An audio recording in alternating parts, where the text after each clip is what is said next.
우리 감리교를 창시하신 분이 존 웨슬리입니다. 존 웨슬리. 이 존 웨슬리는 목사의 가정에서 태어나서 목사로서 평생을 살았던 분인데, 이분이 미국 선교를 가기 전까지는 구원에 대한 확신이 없었습니다. 예수께서 나를 구원하셨다, 내가 하나님의 자녀다, 여기에 대한 확신이 없었어요. 그래서 미국의 조지아주 선교를 갔다가 철저하게 실패하고 2년 만에 이제 고국으로 돌아오게 됩니다.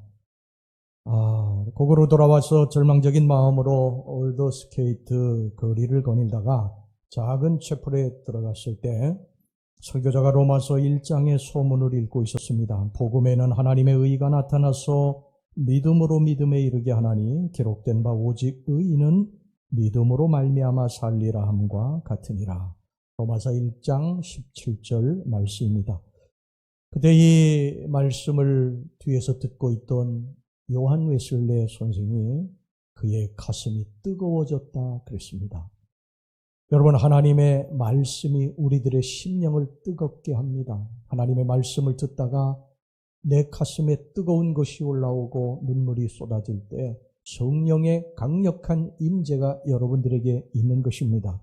이 로마서 말씀이 요한 웨슬레의 긴 방황의 종지부를 찍게 됩니다. 그리고 그는 일평생 하나님의 말씀에 붙들려서 하나님의 말씀을 전하고 그렇게 살다가 그의 인생을 마감하게 되죠.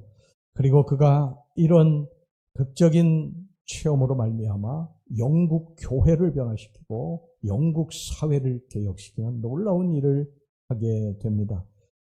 그 외에 어거스틴, 마틴 루터, 존 버니언, 칼 발트, 이런 유명한 분들이 이 로마서의 말씀을 통해서 변화받고 완전히 새 사람이 됐습니다. 언젠가 저도 이제 로마서를 여러분들에게 강해하기를 간절히 원합니다. 준비하고 있습니다.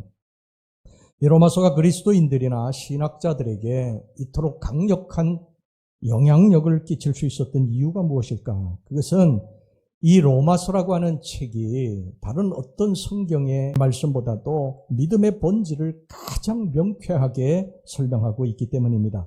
로마서는 두 가지의 믿음의 본질에 대해서 아주 간략하게 초점을 맞춰서 설명하고 있는데, 첫 번째는 뭐냐면 우리가 예수님을 믿는 믿음으로만 하나님 앞에 의롭다함을 얻을 수 있다고 하는 사실이고요. 그 다음에 두 번째는 믿음으로 의롭다함을 받은 하나님의 백성들이 이 땅에서 믿음으로 살아야 한다는 것입니다.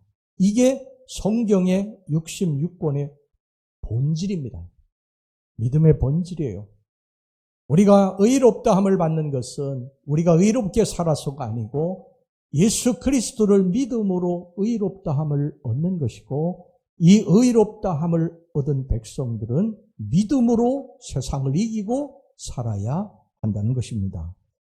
자, 그런데 이런 로마서가 쓰여지기 1000여 년 전에 이미 다윗은 로마서가 강조하는 믿음에 대해서 아주 분명하게 설명을 하고 있습니다. 오늘 이 시편 본문의 시편 62편의 말씀은 다윗의 생애 중에서 가장 힘들고 어려웠던 시절, 그 아들 압살롬의 반역과 신하들의 배신으로 인해서 도망다니던 시절에 쓴 시입니다. 그런데 그 가장 힘들고 어려웠던 때에 쓴 시 내용 중에 그는 정말 믿음에 대해서 하나님을 믿고 하나님을 의지하는 그 모습, 이것을 가장 절절하게 여기에 표현을 해 놓고 있습니다.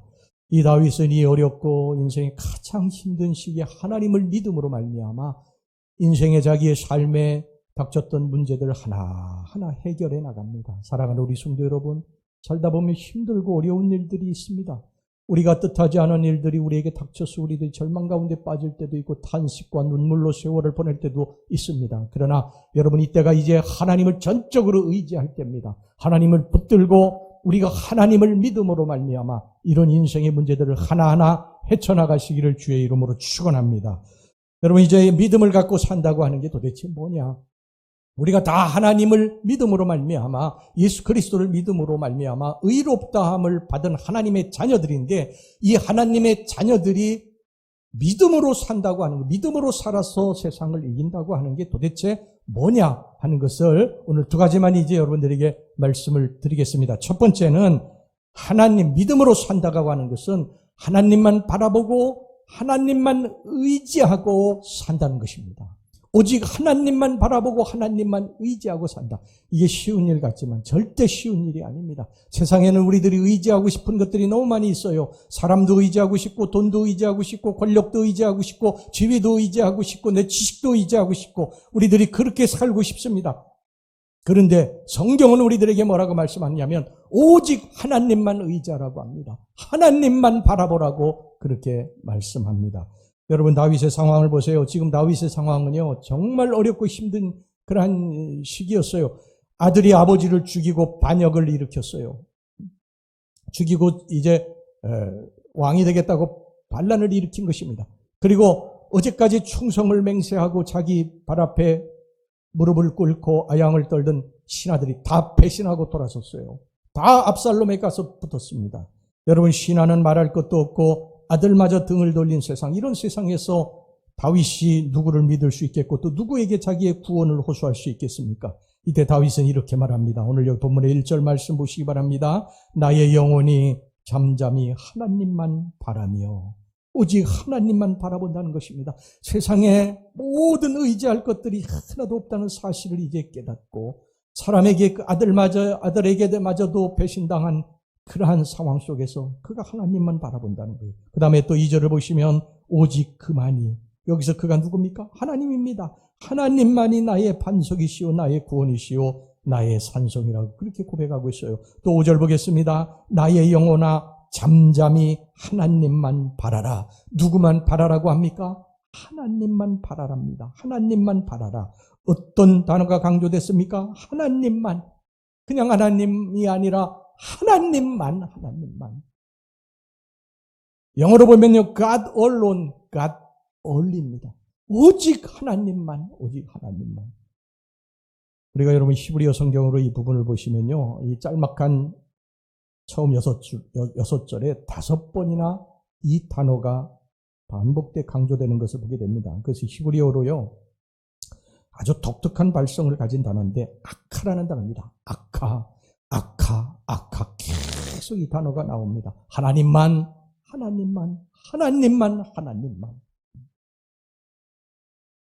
여러분, 정말 하나님만 의지하고 살아갑니까? 여러분들 하나님의 자녀들입니다. 하나님의 백성들입니다. 하나님이 죄와 사망에서 저와 여러분들을 구원해내셨습니다. 그런데 우리는 정말 하나님만 의지하고 살아갑니까? 우리의 입술로는 하나님 의지한다고 하면서도 우리는 세상을 또 붙들고 살고 있지 않습니까? 여러분, 멸망입니다. 하나님 한 분만 바라보고 하나님 한 분만 의지하고 나아가야 우리가 삽니다. 이스라엘 백성들이 광야에서 여러분 멸망당한 것은요, 이스라엘 백성들이 하나님을 버렸기 때문이 아닙니다. 그들은 하나님도 섬겼고 금송아지도 붙들고 하나님도 섬겼고 바알도 섬겼기 때문에 한 손에 하나님, 한 손에 바알, 둘 다 가지고 싶었던 거예요. 우리는 그렇게 이야기해요. 그래, 하나님 잘 믿어야지. 하나님 잘 믿어야 돼. 그러나 하나님 한 분만으로 되나? 돈도 있어야지. 우리가 그렇게 지금 살아가고 있다는 것입니다. 어느 신학교에서요, 방학이 됐을 때 학생들에게 한 가지 질문을 했답니다. 여러분, 지금 천국에 가겠습니까? 집에 가겠습니까? 그러니까 학생들이요, 곰곰이 생각하다가 집에 들렸다 천국 가겠습니다. 그랬다는 것입니다. 우리의 모습입니다. 다 놓치고 싶지 않은 거예요. 하나님도 붙들고 살고 싶은데 하나님 가지고는 무엇인가 부족합니다. 한 손에 돈도 붙들고 살아야 됩니다. 그래서 돈이, 만몬이 우상이 됐어요. 어느 순간에 하나님을 버리고 돈이 우리의 주인이 됐습니다. 이건 무서운 것입니다. 아까도 말씀드렸습니다만 이스라엘 백성들이 망한 이유가 여기에 있는 것입니다. 하나님이 우리들에게 바라시는 것은 오직 하나님 한 분만 바라보라는 거예요. 하나님 한 분만. 근데 우리는 항상 난간에 앉아서 한 발은 세상에 또 한 발은 교회에 걸치고 있는 유두고와 같은 삶을 삽니다. 어떤 사람이 산길을 걷다가 발을 헛디뎌가지고 절벽에서 떨어졌습니다. 절벽에서 떨어지다가 간신히 이제 나뭇가지를 붙잡았어요. 근데 시간이 지날수록 나뭇가지를 붙잡은 손에 힘이 빠지게 됩니다. 그래서 소리쳤어요. 거기 누구 없습니까? 그런데 여기 소리가 들려오는 것입니다. 내가 여기 있다. 걱정하지 마라. 그럼 누구십니까? 그러니까 내가 믿는 하나님이다. 하나님 나 좀 살려주세요. 제가 절벽에 떨어져가지고 이제 나뭇가지 붙잡고 있는데 너무 힘이 빠집니다. 하나님 저를 제발 좀 살려주세요. 그러니까 하나님께서요. 그래 알았다 아들아. 네 손을 놓거라. 내가 너를 살려줄 것이다. 그런데 이 사람이 손을 놓지를 않는 거예요. 땀을 뻘뻘 흘리며 손을 놓지 않습니다. 하나님이 또 이 아들에게 말씀하십니다. 아들아, 내 손을 놓아야 된다. 그래야 내가 살아. 손을 놓아라. 근데 가만히 있다가요. 이 사람이 뭐라고 그랬냐면 거기 하나님 말고 다른 분 없습니까? 하고 소리를 지르더라는 것입니다. 여러분 이게 지금 우리들의 모습 아닙니까?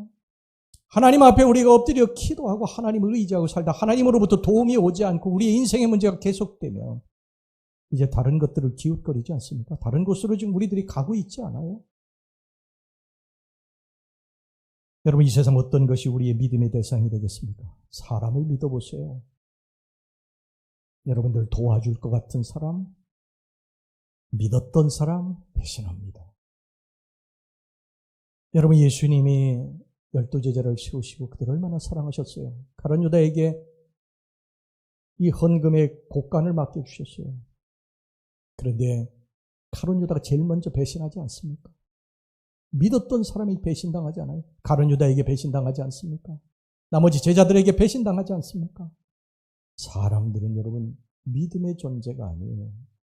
사람들 믿으면 나중에 반드시 후회하게 됩니다. 여러분 돈을 믿어보세요. 돈이 배신할 것입니다. 어느 날 돈이 탁 사라지게 될 거예요. 양손에 모래를 쥔 것처럼 어느 날 다 빠져나가게 될 것입니다. 은행을 믿어보세요. 믿었던 은행 배신합니다. 주식을 믿어보세요. 여러분 믿었던 주식이 배신합니다. 회사를 믿어보세요. 어느 순간에 나가라고 그럽니다. 이제 그만 자리 좀 비워달라고 그럽니다. 이 세상 어떤 것도 우리들을 영원히 보호해 주는 건 없습니다. 오직 하나님만이 영원하신 줄로 믿습니다. 우리는 살면서 풍랑이 닥치게 되면요 갈팡질팡합니다. 어떻게 해야 될까? 어떻게 해야 될까? 몰아치는 풍랑 속에서 어디로 가야 될지 무엇을 해야 될지 갈팡질팡하며 허둥댑니다. 그 속에서 나를 붙잡아 줄 줄 알았던 내 친구, 내 가까웠던 사람들 내게 다 등을 돌려요. 은행은 더 냉정합니다. 돈 있을 때는 막 사장님 우리 은행에 가서 돈 갖다 쓰세요 막 그래 놓고 어느 순간에요 부도를 내킵니다. 우리 인생이 송두리째 흔들립니다. 우리 인생의 이런 모습을요 다윗이 오늘 여기 기가 막힌 시로다가 이렇게 표현을 하고 있는데 여러분 시편 62편 오늘 본문의 3절 말씀 보시기 바랍니다.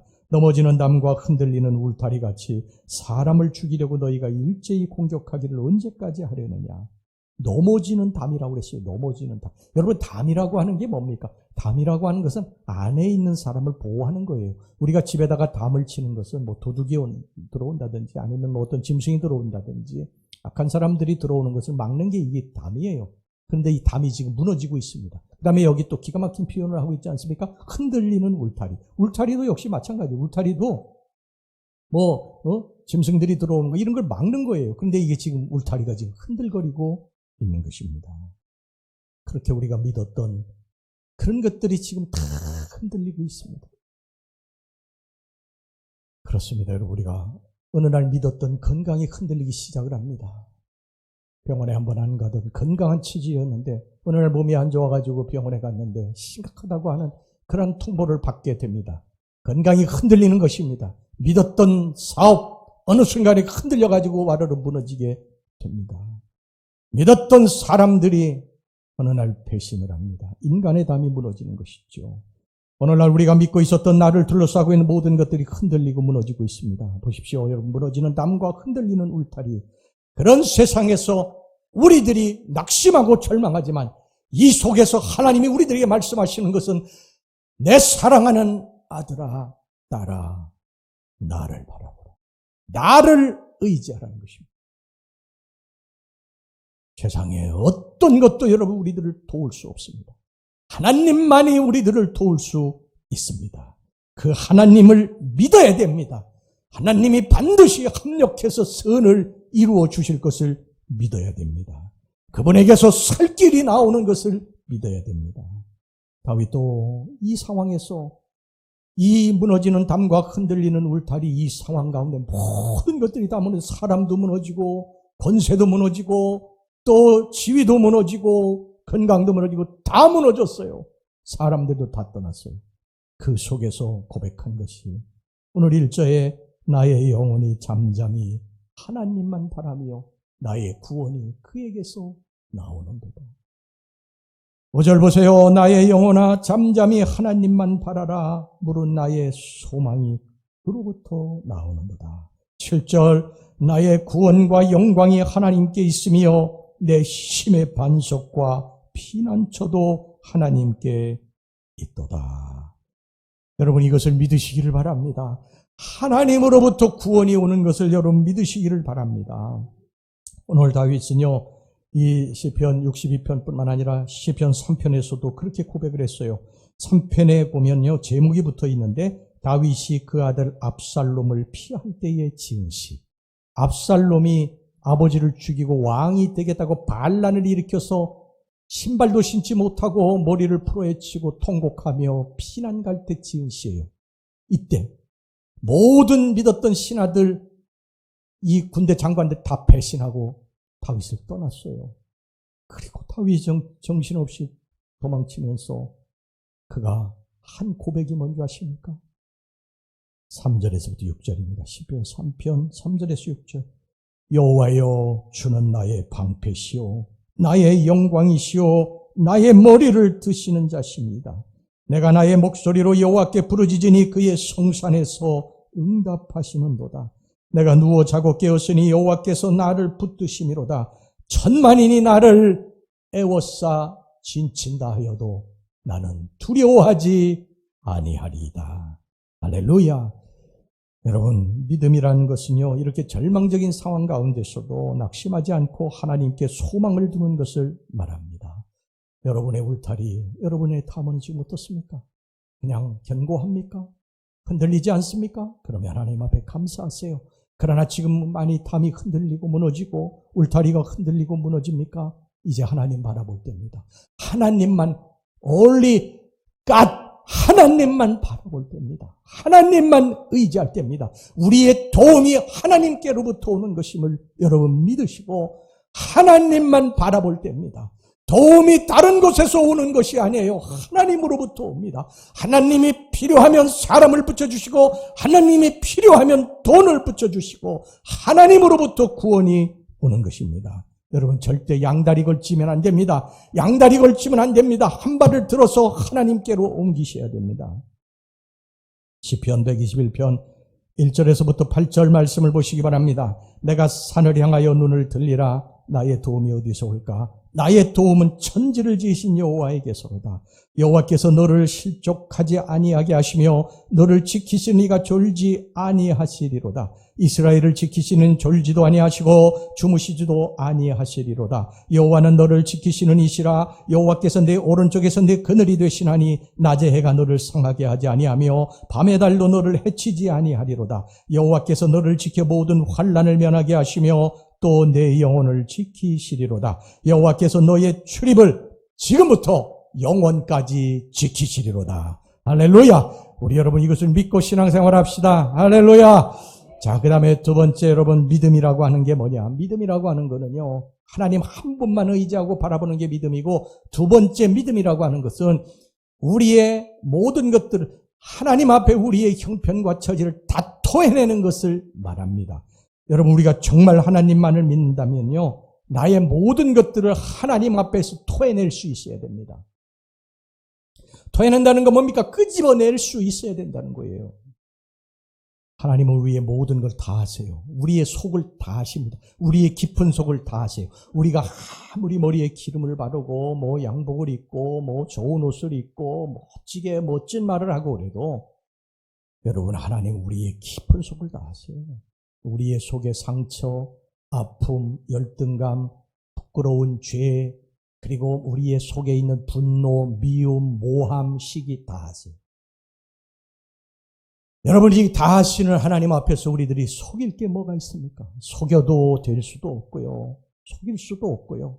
그저 우리의 속에 있는 모든 것들을 다 끄집어내서 하나님 앞에 아뢰일 수 있어야 됩니다. 이게 믿음입니다. 자, 오늘 여기 본문의 8절 말씀 보겠습니다. 우리 8절 말씀 다 같이 한번 읽어보겠습니다. 시작.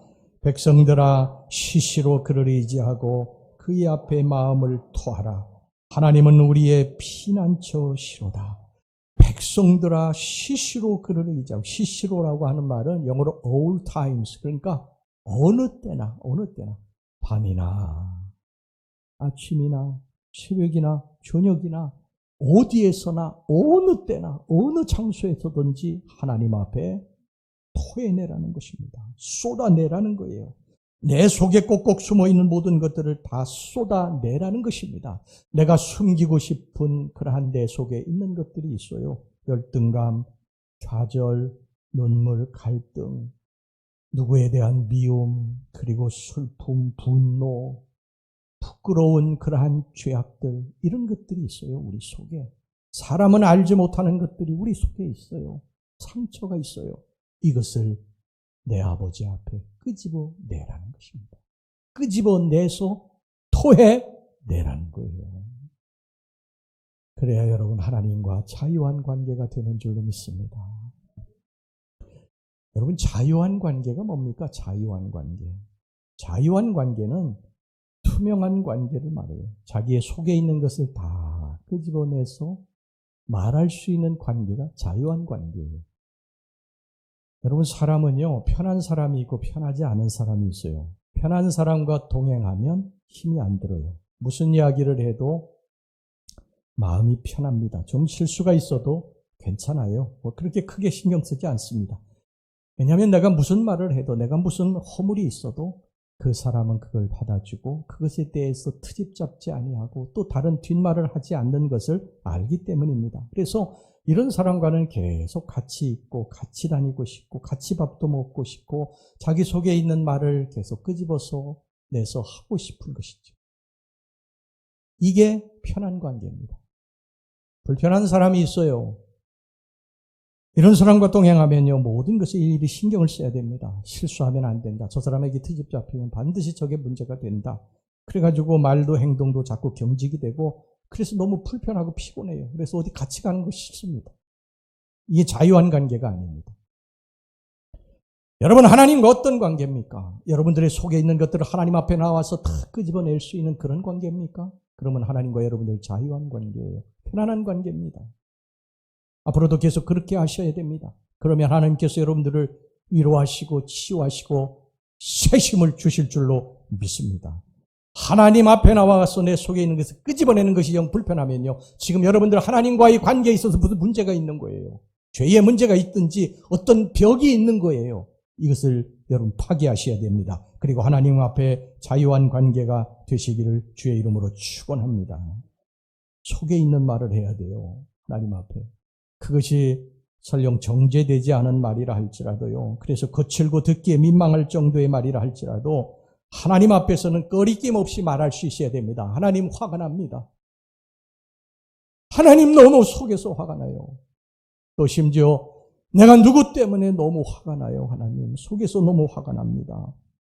또 여러분 속에 시기심이 가득 차 있으면요, 그 마음 그대로 욕심과 정욕이 가득 차 있으면 그 마음 그대로 가지고 나가서 하나님, 내가 이런 마음을 가지고 있어요. 제가 이런 좋지 않은 마음을 가지고 있어요. 다른 사람에 대해서 이런 미움의 마음도 있고 시기심의 마음도 있고요. 하나님, 제 속에 부끄러운 어떤 그런 마음들을 품은 적이 있어요. 하나님, 용서해 주세요. 다 토해내라는 거예요. 괜찮다는 것입니다. 왜? 하나님은 그의 아들을, 독생자를 우리에게 내어주시기까지 우리를 사랑하시는 분이시기 때문인 것입니다. 우리가 무슨 말을 해도요, 너 왜 그런 말도 안 되는 소리를 해? 너 어떻게 그렇게 정제되지 않은 그런 말을 해? 어떻게 나한테 그렇게 부끄러운 말을 할 수 있어? 하나님 절대 그러시지 않으십니다. 그냥 우리들이 속에 있는 말들을 다 끄집어내 통곡하고 울고, 하나님 제가 너무너무 화가 났고요. 하나님 제 속에요 이렇게 더러운 마음들이 있고요. 하나님 이렇게 부끄러운 일들이 있고요. 하나님 제게요 다른 사람과의 이런 그런 열등감이 있어요. 상처가 있습니다. 다 토해내는 것입니다. 여러분, 진정한 친구 관계란요 자유한 관계입니다. 내가 무슨 말을 해도 무슨 행동을 해도 흉이 되지 않고 받아주고 이해하는 관계입니다. 여러분, 이 관계는 어떻게 형성이 되는 줄 아십니까? 상대방을 믿을 때의 그 관계, 자유한 관계가 되는 거예요. 여러분, 우리가 사람과의 관계에서 내가 저 사람에게 무슨 말을 해도 이게 밖으로 새어나가지 않고 저 사람이 다 받아줄 것이다. 그래서 저 사람에게는 무슨 말을 해도 괜찮아. 그러니까 이런 관계가 되면 내가 저 사람을 믿는 거예요. 믿기 때문에 그렇게 속에 있는 말을 할 수 있는 거예요. 내가 저 사람에게 무슨 속에 있는 말을 하면 금방 퍼져나가. 그게 오히려 나에게 흉이 돼가지고 나를 막 비난하기도 하고 그렇게 돼. 그러면 여러분, 그 사람하고의 관계를 맺을 수 있습니까? 그거는 자유한 관계가 아니에요. 여러분, 주님은 우리의 좋은 친구십니다. 우리가 믿어도 됩니다. 우리가 무슨 말을 해도 주님은 그걸 다 받아주실 거예요. 화가 났다고 해도 그걸, 아들아, 그렇구나. 내가 화가 났구나. 그래, 나도 때로 화가 나기도 하지. 그러면서 우리를 위로해 주실 것입니다. 금세기 우리 크리스찬들에게 가장 큰 영향력을 끼친 사람 하면요, 누구나 아마 C.S. 루이스를 꼽을 겁니다. 세 손가락 안에 꼽을 거예요. 이분은 원래 옥스퍼드대 이제 교수로 다 재직하면서 하나님 믿지 않는 사람이었어요. 정확하게 얘기하면 불가지론입니다. 불가지론은 뭐냐면 하나님의 존재 자체를 자기가 받아들일 수가 없기 때문에 하나님이 살아계신가 안 계신가 이걸 알 수가 없다. 이게 불가지론자거든요. 근데 이 C.S. 루이스가 불가지론자였어요. 근데 이분이 이제 문학도 가르치고 역사도 가르치는 교수이기 때문에 문학의 역사의 시작은 성경 아닙니까? 그러니까 내가 성경을 읽어봐야 되겠다. 특별히 이제 이 사람이 시에 대해서 관심이 많으니까 시편을 읽어봐야 되겠다. 그래서 이제 시편을 읽기 시작을 했습니다.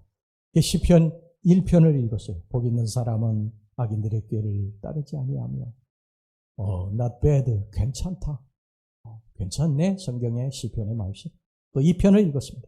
괜찮습니다.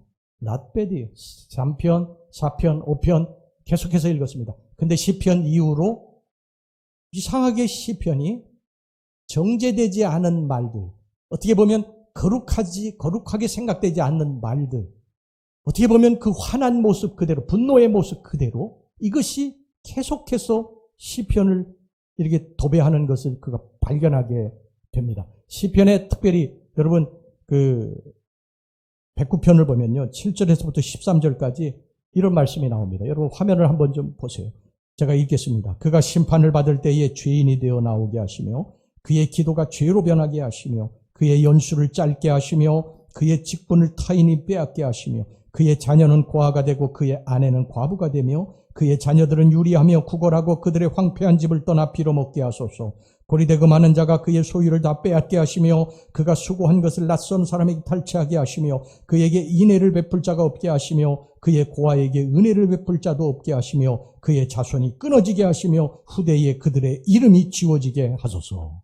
여기 이게 다윗이 지은 시인데 다윗이 어떤 상황에서 이 시를 지었는지는 알려지지 않았어요. 그러나 굉장히 아마 어떤 사람에게 어떤 대상에게 고통을 받고 상처받고 힘들었던 그런 시절에 쓴 것만은 분명합니다. 그런데 다윗이 이 사람에게 저주를 여기 퍼붓고 있는 것입니다. 엄청난 저주 아닙니까? 엄청난 저주. 그 대상뿐만 아니라 그의 아내, 그의 자녀까지도 저주를 받으라고 그렇게 여기 시편에 기록을 하고 있는 거예요. 이 부분에서요, C.S. 루이스가 성경을 집어던졌습니다. 이런 성경을 읽을 가치가 없다. 그리고서 한동안 시간이 지났어요. 그런데 계속해서 이 C.S. 루이스의 머리에 떠오르는 것이 있었어요. 무엇인가가 자꾸 계속 C.S. 루이스의 마음을 움직이는 것이 있는데 그게 뭐냐면, 그렇지만 이 시편이 이렇게 정말 정제되지 않은 그런 말들, 분노의 말들, 거룩하지 않은, 깨끗하지 않은 말들, 시로도 아름다운 말들은 아니지만 이것으로 도배되어 있지만 그렇지만 이것이 인생이 아닐까? 우리가 인생을 살다 보면 사람과의 관계에서 좋은 관계만 맺고 살 수는 없지 않습니까? 그러니까 때로 원수를 맺기도 하고 그러다 보면 그 원수의 그 저기들이 계속되다 보면 때로는 막 심지어 죽이고 싶은 오늘 다윗의 이 시편 이 109편의 고백처럼 죽이고 싶은 그런 마음도 들고 속에서 막 분노가 부글부글 끓어오르고 어떤 때는 막 절망 가운데 살고 싶지 않은 마음도 들고 하나님을 향한 원망의 마음도 들고 그러지 않는가? 그렇다면 적어도 성경은 인간의 감정 앞에 솔직한 책이구나. 그러고서 다시 한번 읽어봐야 되겠다. 그리고 성경을 읽다가 그가 은혜를 받게 됩니다. 그분이 그리스도인이 되고 비교적 일찍 쓴 책 가운데 시편에 대한 묵상이라고 하는 책이 있어요. 거기 보면 시편의 하나님을 이렇게 말하고 있습니다. 시편의 하나님은 우리가 뭘 쏟아놓든지 무슨 얘기를 하든지 내가 어떤 절망과 어떤 불평과 어떤 좌절을 말하든지 심지어는 그 하나님 앞에 하나님 당신을 믿을 수 없어요. 왜 그랬습니까? 너무 잔인하십니다. 우리가 하나님 앞에 이런 말을 해도 그 모든 것을 받아주시는 하나님이시다. 할렐루야. 이 좋으신 하나님이 우리의 하나님이십니다. 여러분들의 절망이 무엇입니까? 여러분들의 속에 있는 열등감이 무엇이겠어요? 우리 모두에게는요, 다 열등감이 크고 작게 있어요. 이런 열등감이 우리를 힘들게 하고 또 우리들 속에는요, 겉으로는 우리가 허허 웃지만 상처가 있어요. 부모에게서 받았던 상처, 사람과의 관계 속에서 받았던 상처, 그리고 사람과 어울려 살아가면서 속에 분노가 있어요. 아주 우리들을 힘들게 하는 그러한 분노들이 속에 부글부글 끓고 있어요. 활화선처럼 용암처럼 막 어떤 때 그게 터져나오게 됩니다. 그래서 큰 범죄를 저지르는 사람도 대부분 보면 이 분노 때문에 이 분노를 이기지 못해가지고 범죄를 저지르는 거예요. 우리 속에 그게 있어요. 절망감이 있어요. 다른 사람들을 바라볼 때에요. 시기심이 있어요. 우리 속에. 이걸 가지고 우리가 하나님 앞에 나아가자. 하나님 앞에 나아가자. 그리고 하나님 앞에 그것을 쏟아내자는 것입니다. 사람 앞에 그것을 가지고 가서 이야기하면은요, 반드시 한계가 있어요. 제가 시드니에서 목회할 때 우리 여집사님 한 분이 제게 와가지고 눈물을 흘리면서 자기의 과거의 일을 이야기를 하는데 제가 듣지 말아야 될 것까지도 들었어요. 그분이 계속 토해내니까 어쩔 수 없이 들었는데 아차했어요. 이건 듣지 말았어야 될 걸 들었구나. 그래서 저는 사실 이제 그 비밀을 지키고 계속 이제 있는데 문제는 그 집사님이 저의 눈을 피하더라고요. 자꾸. 그래서 이게 한계구나. 인간에게는 이게 털어놓는 게 한계구나. 제가 그때 알았어요. 여러분, 하나님은 절대 그러시지 않습니다. 하나님 앞에 토해내시기를 주의 이름으로 축원합니다. 하나님과의 관계가 자유한 관계가 되시기를 바랍니다. 무슨 문제든지 하나님 앞에 가지고 나가서 하나님, 제가 이런 마음입니다. 이런 상처가 있고 이런 눈물이 있고 이런 분노가 있고 이런 화가 제 속에 있습니다.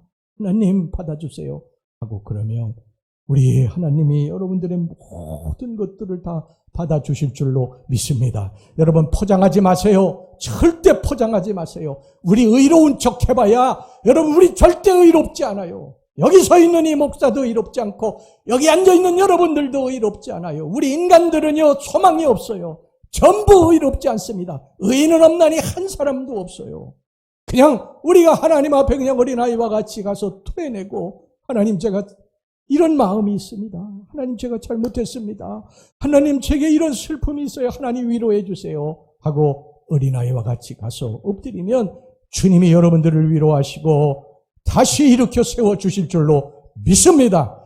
할렐루야. 여러분 이게 바로 믿음입니다. 힘들고 어려울 때 하나님만 바라보는 거 이게 믿음이고 우리가 힘들고 어려울 때 내 속에 있는 것들을 하나님 앞에 가서 토해내는 거 이게 바로 믿음의 삶인 줄로 믿습니다.